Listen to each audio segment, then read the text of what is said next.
여러분 안녕. 자, 지금부터 한국사 8번째 강의를 시작하는데 오늘 배워야 될 내용은 무엇이냐면 고대 문화를 배울 겁니다. 우리가 이제 문화사 이렇게 이야기를 하면 이 젠장 이제부터 또 죽으라고 외워야 되나 보나 이렇게 생각하는데, 자, 여러분들 강의를 듣고 외워야 될지 이해해야 될지를 스스로 판단해 보시기 바랍니다. 여러분들 교과서는 28쪽입니다. 여러분들 고대사의 발전과 천신사상, 그리고 35쪽인 유학의 수용과 학문의 발달, 이 부분을 한 방에 정리를 해보죠. 좋습니다. 자, 먼저 여러분들 고대사의 발전과 천신사상 중에 원시신앙과 예술에 대해서 이야기를 합니다. 여러분들 우리가 구석기인들 이미 종교에 대한 인식을 하고 있음을 확인했죠. 특히 빌렌드로프의 비너스상이라든가 공주 석장리의 유적에서 발견된 여인의 조각상을 보면 다산을 기원하는 것 같고, 그 다음에 라스코 동굴의 벽화, 얄타미라 동굴의 벽화의 모습을 보면 인간들이 그렸습니다.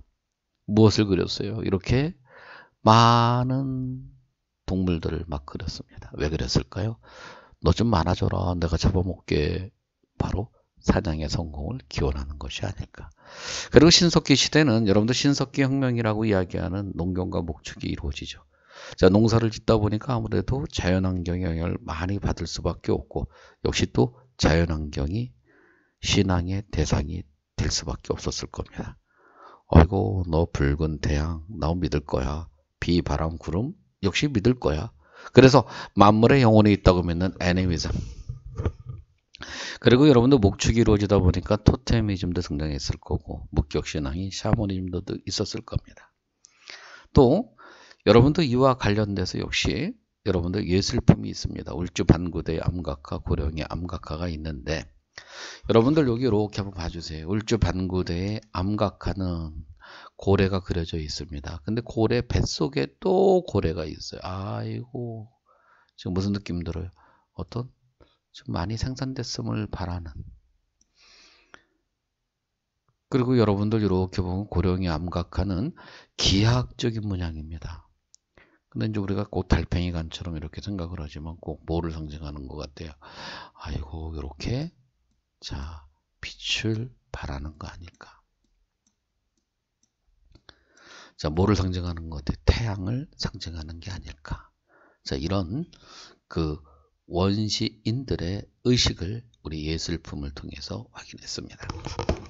자, 그러면 여러분도 이어서 자, 청동기 시대, 철기 시대는 어땠을까 한번 확인해 보죠. 자, 왜 여러분들 청동기 시대 그러면 지금 머릿속에 아이고 우리 환인, 그 다음에 당군왕검이 딱 떠오르죠. 특히 당군왕검의 할아버지는 환인하면 여러분들 지금 누굽니까? 천신이죠. 천신. 하늘의 최고의 신입니다. 자, 당연히 여러분들 우리 민족은 하늘의 신의 후손, 하늘로부터 선택받은 백성. 만약에 이것이 어떤 작은 집단이라고 한다면 그렇지 못한 집단을 지배하는 논리로 작용되겠죠. 나는 뭐 평범한 인간이 아니야. 나는 신의 아들, 하늘의 신의 아들이야. 너는 내 족밥. 이렇게 이야기를 할 수 있는 거죠. 그뿐만 아니라 부여, 고구려, 옥조, 동해, 사만 이런 나라들은 바로 여러분들 하늘의 제사를 지내는 제천 행사가 있었습니다. 자, 물론 기본적으로 좀 뭔가 천신에 대한 감사, 하늘에 대한 감사. 왜? 먹거리를 제공해줬기 때문에 고마웠겠죠. 일종의 여러분들 축제가 열리는 겁니다. 그래서 하늘의 제사를 지내는 축제의 영구, 부여죠. 고구려는 동맹, 동해는 무천, 사만은 5월의 서린날과 10월의 성달제가 있습니다. 자, 이런 하나의 하늘에 대한 숭배 의식은 우리나라만 있는 그런 하나의 신앙의 모습은 아니죠. 유럽도 있고 아프리카도 있습니다. 아마 여러분들 추수감사절 생각하면 비슷하구나. 인간은 다 비슷해요.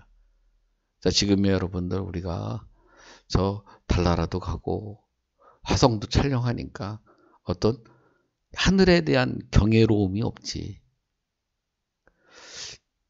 예전에는 얼마나 이 경외로움을 느끼겠어요. 반짝반짝 빛나는 별, 붉게 타오르는 태양을 보고 참 거기서 많은 생각을 했을 겁니다. 뭐 제가 이야기 안 해도 여러분들 다 느끼고 있을 거예요.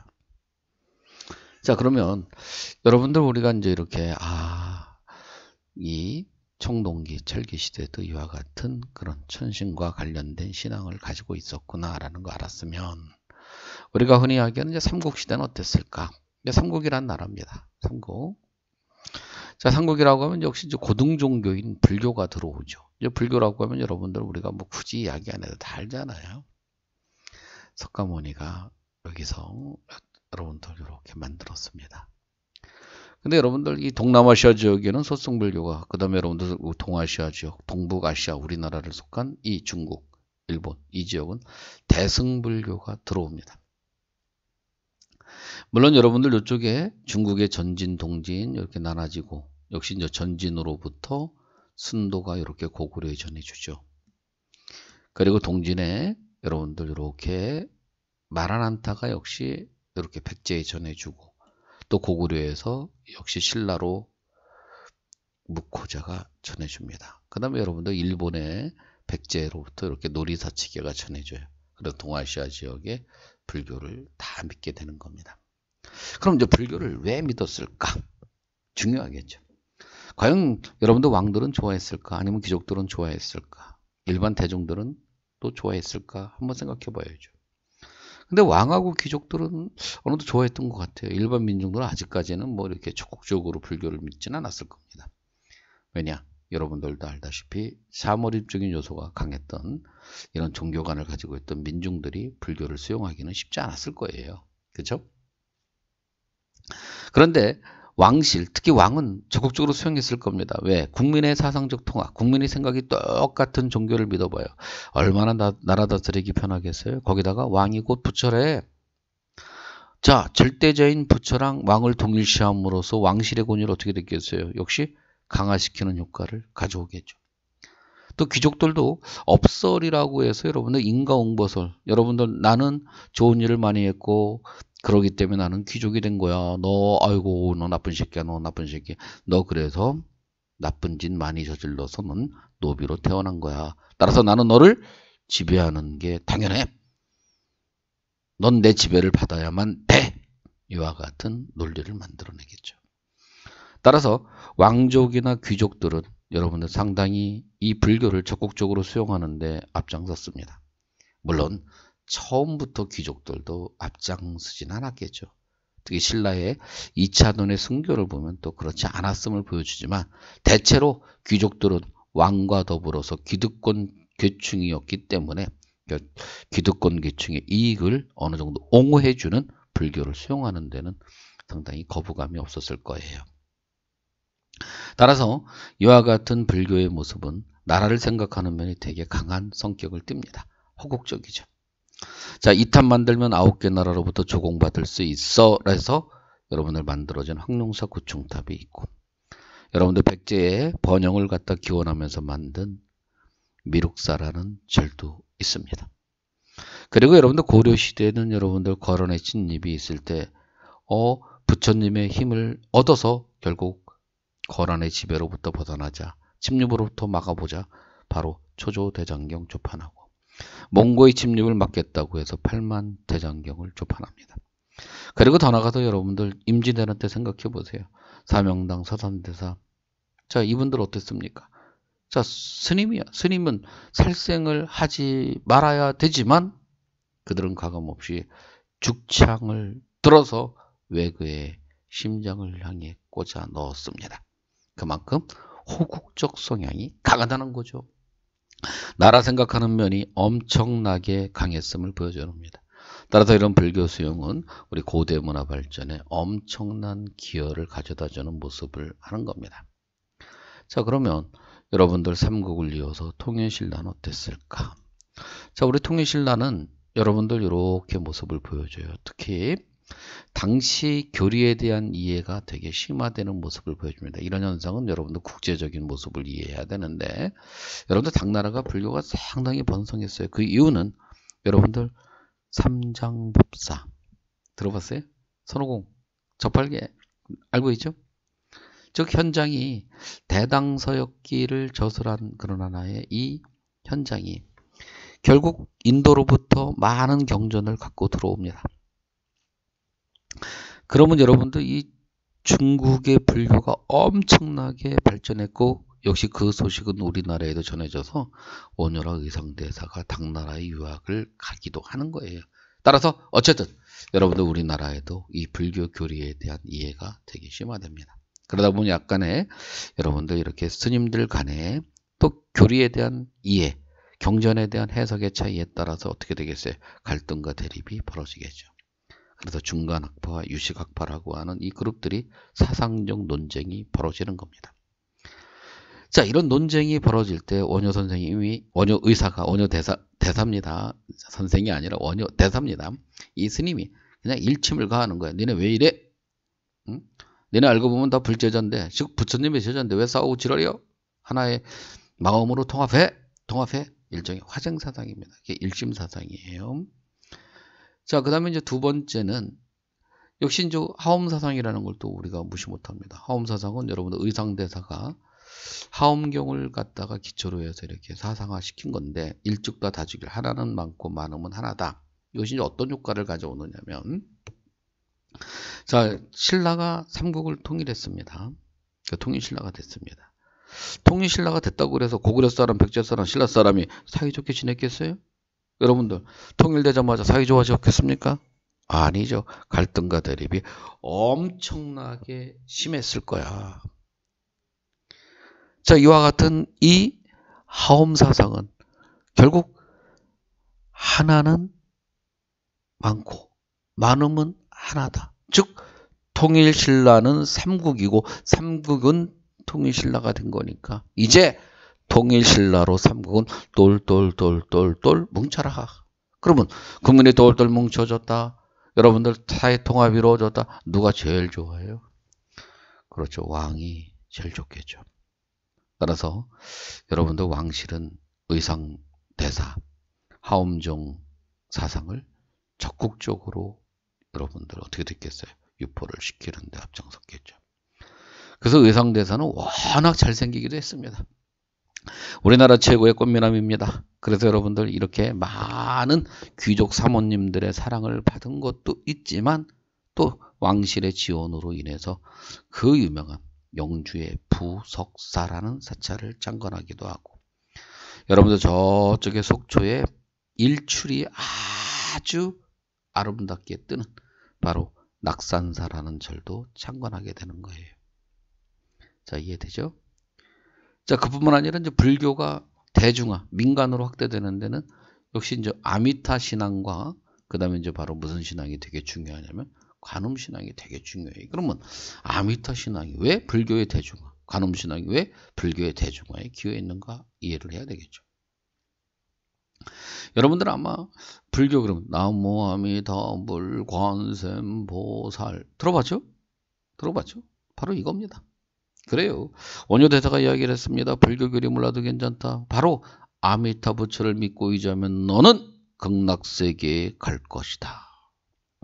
자, 어디 가고 싶어? 극락에 가고 싶지 않은 사람이 어디 있어요? 근데 불교 교리 잘 몰라도 된대. 나무아미타불을 믿고 의지하래. 그래서 여러분들 이 안하기 물동이 찌고 가다 엎어져도 아이고 나무아미타불 이렇게 이야기를 하는 거야.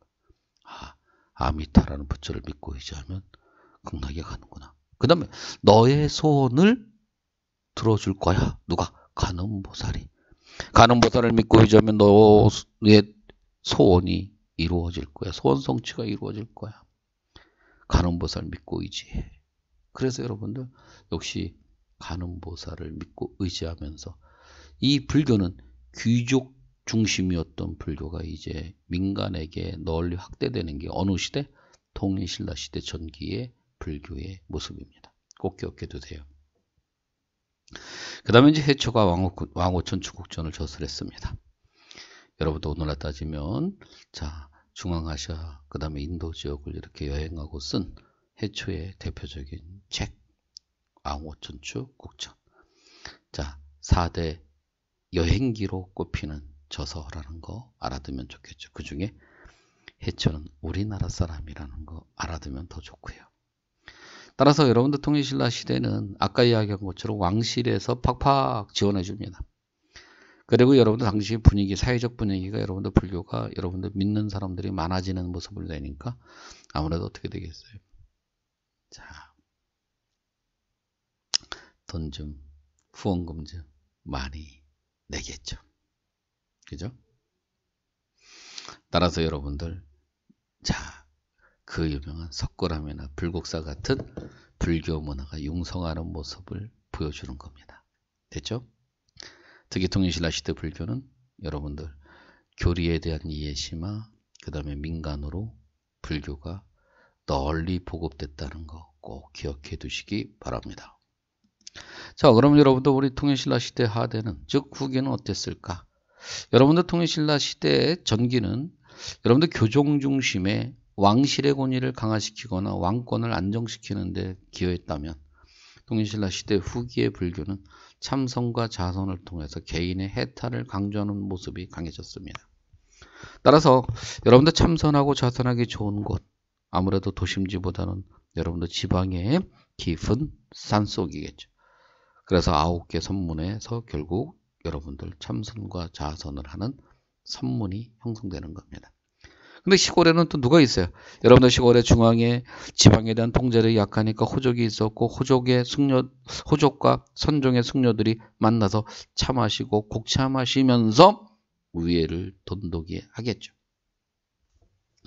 그래서 여러분들 왕건 같은 사람은 여러분들 여기 스미산파의 이염이라는 사람의 적극적인 후원으로 고려를 건국하는 데 크게 도움을 받는 겁니다. 그래서 이렇게 선종사상은 호족과 연계되더라 이렇게 이야기를 해요.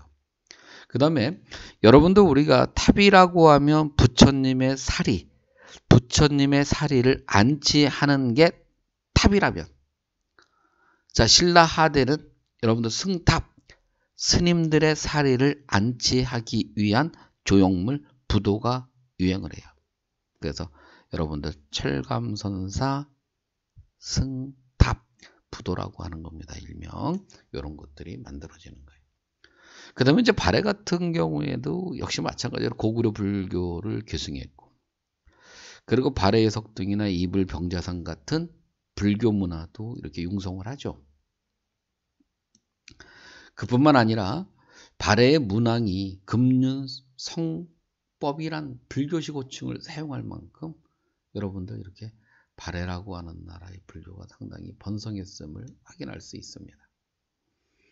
자, 이런 것들은 여러분들 우리 신라라고 하는 나라도 비슷해요. 신라라고 하는 나라 지난번 여러분들 강의를 한번 한 적이 있습니다. 자, 신라의 버프망, 진흥왕, 진덕여왕, 진지왕 이런 사람들은 다 여러분들 진종설에 유래해서 쭉 자기들이 석가모니 친척이야 이런 하나의 의미로 불교식 왕명을 쓴다고 이야기를 했죠. 그것처럼 이렇게 문항도 이렇게 불교식 호칭을 쓰는, 그만큼 불교가 성행했음을 알 수 있는 겁니다. 자, 그러면 여러분들 이제 불교가 이제 끝난 거죠. 자, 우리 삼국시대, 통일신라 시대, 그리고 발해 세 나라 모두가 다 불교가 장려되고 있었고, 그리고 불교 문화가 발전했음을 알 수 있었습니다. 자, 그러면 이제 여러분들 또 무엇을 이야기할까? 도교를 이야기해 보기로 하죠. 도교라는 건 어떤 사상일까? 사실 도교는 여러 사상이 믹서가 되어 있어요. 노자, 장자 사상, 무의자 연설, 신선 사상, 그리고 샤머니즘까지 섞여서 빠방 섞였습니다. 자, 역시 삼국시대 때 우리나라의 전례가 됐고, 자, 귀족들이 상당히 여러분도 이렇게 좋아했던 것 같아요. 그러면 왜 귀족들은 이런 하나의 불교를 대신해서 도교를 좋아했을까? 자, 불교는 여러분들 아까 이야기한 것처럼 누구의 고난을 강화시켜주는 면이 되게 강해요. 왕권을 강화시켜주는 면이 되게 강하다 그랬죠. 그럼 귀족들 입장에서 볼 때 왕권이 너무 지나치게 강해지는 거 좋아할 사람이 누가 있어요? 특히 귀족의 1인자라고 한다면 더더욱 싫어했겠죠. 그래서 정치적인 의도를 갖고 연계선 같은 사람이 팡팡 지원해 주는 겁니다. 따라서 여러분들 이렇게 이 도교와 관련된 그런 하나의 유물들이 의외로 많이 있어요. 특히 고구려 백제의 사신도, 좌청록 우백호, 앞에 주작, 뒤에 현무. 사방신이야, 사방신. 신선이야. 특히 여러분들 백호는 산신령의 화실이다 이렇게 생각을 하죠. 그래서 여러분들 이 신선사당과 관련 있는 사신도, 그 다음에 산스문이, 어떤 신선들이 살고 있는 그런 하나의 산스를 문의화시킨 벽돌. 그 다음에 여러분들 20세기 최고의 고고학적인 성과물이라고 이야기했던 백제금동대학로는 반드시 기억해 두셔야 됩니다. 물론 여러분들 이 백제금동대학로는 여러 가지 사상이 반영되어 있어요. 일단 여러분들 여기 이렇게 보면 봉황입니다. 봉황은 양을 상징하는 대표적인 그런 하나의 새가 되는 거고, 그리고 여러분 받침대가 용입니다. 용이라고 하는 건 음을 상징하는 대표적인 동물이죠. 따라서 자, 음과 양의 사상의 조화가 이루어지고 있음을 알 수 있고, 또 하나는 여러분들 이쪽에 복례산이라는 건 신선들의 고향산이죠. 자, 신선들이 사는 여러분들 이렇게 복례산이 조각되어 있다. 그럼 여러분들 도교랑 관련이 있다는 거고, 그 다음에 요 하단은 바로 여러분들 이렇게 연꽃은 또 역시 무슨 종교랑 관련이 있어요? 불교. 그래서 불교와 도교의 또 융합의 모습을 확인할 수 있습니다. 따라서 여러분들 우리 백제라고 하는 나라 도교도 성행했고 불교도 성행했고 음양사상도 있었음을 확인할 수 있어요. 그리고 사택시라고 하는 사람이 집을 졌습니다. 신선처럼 오래 살고 싶어. 그런 내용이 기록되어 있는 비가 사택지적비, 역시 도교와 관련이죠. 특히 이와 같은 문제들은 여러분들 한국사 인증 시험 같은 국가적 차원의 시험 문제에서 가끔씩 자주 출제되니까 여러분들 반드시 확인해 두시기 바랍니다. 자, 이와 더불어서 여러분들 이제 우리가 또 무엇을 이야기할 거냐면 풍수를 이야기를 하죠. 그럼 풍수라는 건 뭐냐? 자, 지형과 지물을 통해서 뭐를 하는 거냐? 길흉화복을 점치는 거예요. 지형과 지물을 통해서. 근데 여러분들이 꼭 기억해야 될 게 우리가 풍수지리사상은 신라 말기에 들어오는 겁니다. 따라서 청동기 시대 배산임수 구조의 취락이 형성됐다. 그러는데 배산임수 나온다고 그래서 여러분들 풍수와 관련이 있는 게 아니에요. 청동기 시대는 풍수지리사상이 없어요. 우리나라의 풍수지리사상이 들어온 건 언제? 통일신라 말기. 요 점을 기억하시기 바랍니다.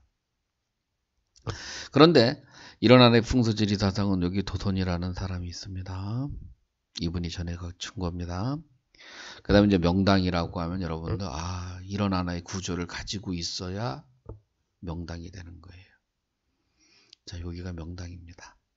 여기가 명당이에요. 그래서 여러분들 아마 많이 들어봤죠. 좌측에는 청룡, 우측에는 여기 이제 주산입니다. 주산. 이게 이제 가장 중심이 되는 산이고, 그리고 여기 안산, 조산, 그리고 여러분들 여기가 명당수가 흐르고 이렇게 객수가 올라야 돼요. 근데 이런 모습을 갖춘, 그러니까 우리가 흔히 명당이라고 이야기하는 이런 지역을 이야기할 때 바로 여러분들 우리 서울을 이야기합니다. 자, 서울에 여러분들 여기 명당이 여기 경복궁이에요. 경복궁입니다. 여기 조산이 관악산이고 여기 안산에 해당되는 게 남산이고, 그 다음에 역시 주산이 북한산입니다. 이게. 그리고 이쪽에 응봉동 이쪽으로 이렇게다가 이쪽으로 되는 게 바로 이게 자총령에 해당되는 거고, 낙산까지. 그 다음에 이쪽으로 이렇게 흐르는 이런 산이 인왕산입니다. 우백호 모습이죠. 이렇게. 그래서 이와 같은 풍수지리 사상이 언제? 통일신라 시대서부터 우리나라에 들어왔다. 그래서 이제 우리나라 이후에 고려시대나 조선시대도 역시 풍수지리 사상은 왕실뿐만 아니라 일반 귀족 평민들에게까지 많은 영향을 미쳐서 지금도 여러분들 양택 주택이나 그 다음에 음택 산소 묘소에 영향을 많이 미치고 있죠. 물론 나중에 여러분들 아마 고려시대 묘청의 서영천도 운동이라고 많이 들어봤을 거예요. 이미 개경에 땅 기운은 세했기 때문에 새로운 곳으로 옮겨야 돼. 서경으로 옮겨야 돼. 이게 그 유명한 묘청의 서경천도 운동. 그들의 이와 같은 싸움의 바탕에는 풍수지리 사상이 깔려 있는 겁니다. 물론 통일신라 시대 말에도 여러분들 이와 같은 모습이 정치에 악용이 되기도 하죠. 신라라고 하는 나라가 이제 서서히 쇠퇴의 길로 가니까 많은 사람들이 이야기를 합니다. 아이고 신라는 망해가고 있어. 이미 경주는 땅 기운이 세해졌기 때문에 새로운 곳으로 가야 돼. 그 새로운 곳이 바로 지방이겠죠.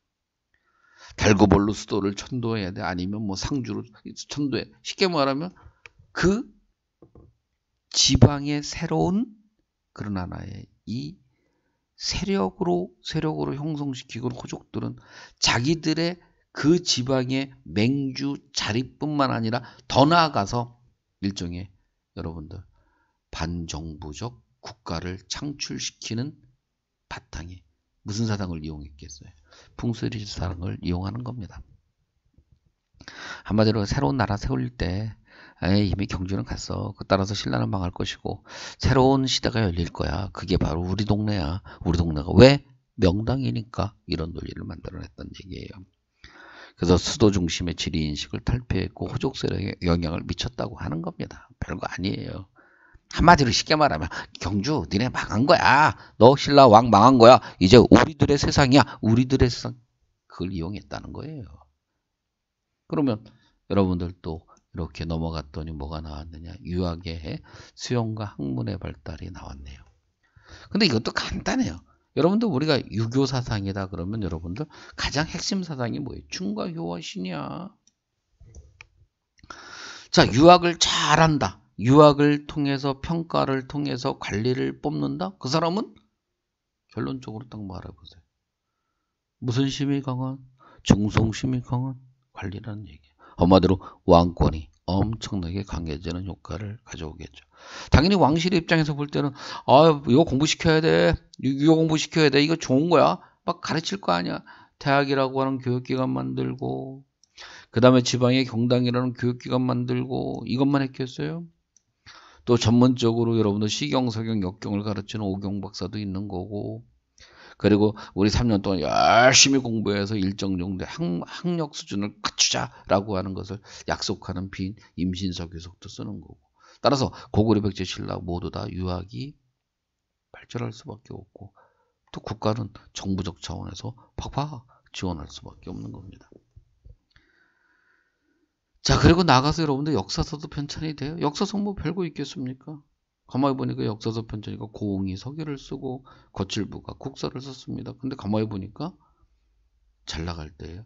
백제 잘 나갈 때 근초광 때, 신라 잘 나갈 때 진흥왕 때. 그러면 고구려 잘 나갈 때 누굴까? 아마도 강개토대왕 아니면 장수왕 때 유기백권이 쓰여지지 않았을까 추정을 합니다. 물론 이것을 압축시킨 그런 하나의 책이 신지복원이죠. 그럼 우리는 느낌이 딱 올죠. 이렇게 삼국이라는 나라가 역사서 쓰게 된 거는 다 이거 자랑하고 싶은 거구나. 지네 나라 잘났다고 지금 이야기하는 거네. 그럼 끝난 거 아니야. 응? 그래서 국내 안정과 여러분들 왕실의 권위를 고양시키기 위해서 역사서가 편찬되더라. 이게 다라는 거야. 그죠? 자 그러면 여러분들 이렇게 통일신라와 발해는 어땠을까? 통일신라도 또 한번 이야기를 해보죠. 통일신라 시대도 유학은 발전합니다. 그래서 국학이라는 교육기관을 설치하고 그 다음에 학문의 능력에 따라 역시 관리를 뽑는데 그게 충성스러움을 평가하는 거겠죠. 그럼 당연히 여러분들 누가 기분 나쁘겠어요? 충성을 강조하면 당시 왕하고 맞짱 뜨고 싶은 애들 입장에서 어이씨 뭐야 이거 응? 충성을 갖고 관리를 뽑아? 이런 개 작살 내버릴까? 그러면서 결국 어떻게 됐겠어요? 반대에 실시하겠죠. 그 독서산품과는 신라 하대의 실패로 돌아가는 겁니다. 그럼 어쨌든 유학이 상당한 수준으로 이렇게 발전했을 거고 따라서 여러분들 유학 관련된 이 유명한 문장가도 출연하겠죠. 여러분들 강수라는 사람은 외교 문서를 잘 썼습니다. 설총은 원효의 아들이고 이들을 체계화시켰을 뿐만 아니라 황계라는 글을 쓰기도 했죠. 그 다음에 최치원이라고 하는 사람은 정말 당나라의 빈곤가에 급제할 만큼 상당한 수준의 그런 하나의 유학의 능력을 갖췄을 뿐만 아니라 문장가로서도 대단한 능력을 발휘하죠. 특히 당나라의 황소의 난을 토벌하라고 하는 응원하는 글, 경문을 써서 당나라의 그냥 최치원의 명성이 샥 퍼지는 결과를 가져오기도 해요. 근데 이제 우리가 강수, 설총, 최치원보다는 시험에서는 누굴 좋아하느냐? 김대문을 엄청 좋아해요. 왜 좋아하느냐?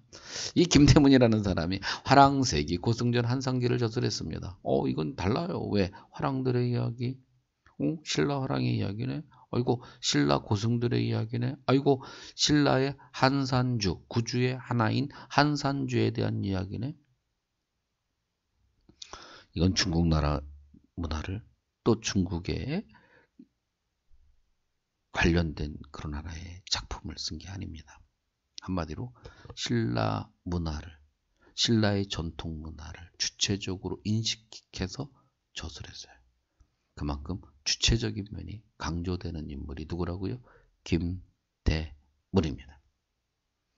그래서 여러분들 김대문이 시험에 아주 자주 나오는 거예요. 반드시 기억해 두시기 바랍니다. 그럼 이제 우리가 발해라고 하는 나라는 어땠을까? 이제 발해라고 하는 나라는 유학이 상당한 수준의 발전했음을 보여주는 거는 여러분들 육부의 명칭만 봐도 금방 이해할 수 있어요. 충유인의 지혜신. 아이고, 유교적인 덕목을 강조하고 있구나. 유학이 발전했구나. 그 다음에 교육기관으로 주자감도 있었구나. 그 다음에 상당한 수준의 문학이 발전했음을 보여주는데 특히 정효공주 묘지속에 나오는 이 내용이라든가 그 다음에 하마 4년명의 비상, 여기 여러분들 쓰여져 있는 요 문장이라든가 여러분들 비상이라는 건 비석처럼 생긴 불상이라는 뜻이에요. 자, 그래서 이쪽에 문제. 그 다음에 여러분들 우리가 흔히 이야기하는 여기 이제 모의고사라든가 수능에서도 많이 응용되는 시, 양태사의 시, 야청도의성, 다다미 소리 들리면서 여러분들 고향을 그리워하고 고국을 그리워하는 글, 야청도의성. 자, 이런 하나의 한문학이 발달되어 있습니다. 자, 우리가 지금 배운 거를 쭉 보게 되면 별거 아니죠. 유학, 수용, 유학, 수용, 유학, 수용. 그 다음에 여러분들이 잘 알고 있는 것처럼 상당히 이렇게 학문도 발달했고 국가적 차원에서 팍팍 지원했고 불교도 여러분들 상당히 국가적 차원에서 팍팍 지원했겠구나. 그 중에 대표적인 스님이 원효라는 사람, 그 다음에 의상대사 기억해야 되는구나. 그 다음에 이제 불교로 이제 그럼 도교에도 좀 눈여겨봐야 된다는 얘기가 딱 들리고 그러면 그렇게 여러분을 고통에 빠뜨릴 그런 내용은 없지 않아요? 그리고 이해를 하면서 관련된 그런 하나의 유물들 또는 관련된 자료를 확인하면 이 단원이 끝나는 거 아닐까요? 자, 이것으로서 여러분들 우리 고대 문화에 대한 강의를 마치기로 하겠습니다. 대단히 고생 많으셨습니다. 감사합니다.